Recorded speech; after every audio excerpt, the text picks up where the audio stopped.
जय भीम। साथ ही की बड़ी खबर बता दिया को भीम आर्मी चीफ आज़ाद समाज पार्टी के राष्ट्रीय अध्यक्ष चंद्रशेखर आज़ाद जी ने कहा कि राजनीति सिर्फ सत्ता के लिए नहीं की जाती। राजनीति वो भी है जो जिस जमात के लिए, जिस समाज के लिए हम लड़ रहे हैं, उनके अधिकारों की रक्षा करें, उनकी आवाज़ उठाएं, उन्हें न्याय दिलाएं, उनके अधिकार उनको मिले, ये भी राजनीति होती है।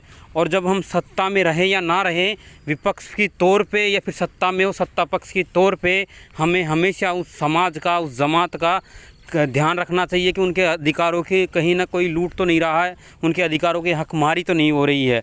आगे भीम आर्मी चीफ से पूछा गया कि जैसे जैसे बहुजन समाज पार्टी, सपा और आम आदमी पार्टी ये सब अलग अलग सम्मेलन कर रही है अलग अलग वोटरों को अपनी तरफ लुभाने के लिए, तो इसको लेकर आप क्या कहेंगे? क्योंकि सब अलग अलग सम्मेलन कर रही है और सब एक ही बात कहती है कि बीजेपी को हराना है, तो फिर अलग अलग क्यों?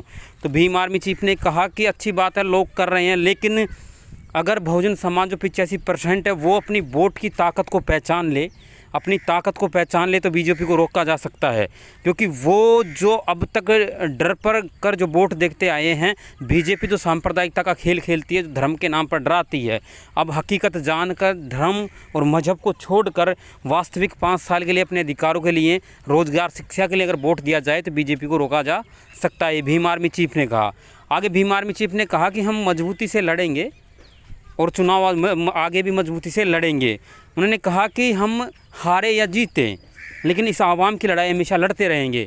कि हारने के बाद भी ये नहीं है कि विपक्ष के तौर पर काम करेंगे, ये नहीं है कि जाकर बैठ गए एसी के कमरे में, एसी से काम नहीं होगा। हम सड़कों पर आंदोलन करेंगे, हमेशा करते आए हैं, ऐसे ही समाज की आवाज़ उठाते रहेंगे, आवाम के अधिकार के लिए लड़ते रहेंगे। जय भीम साथी।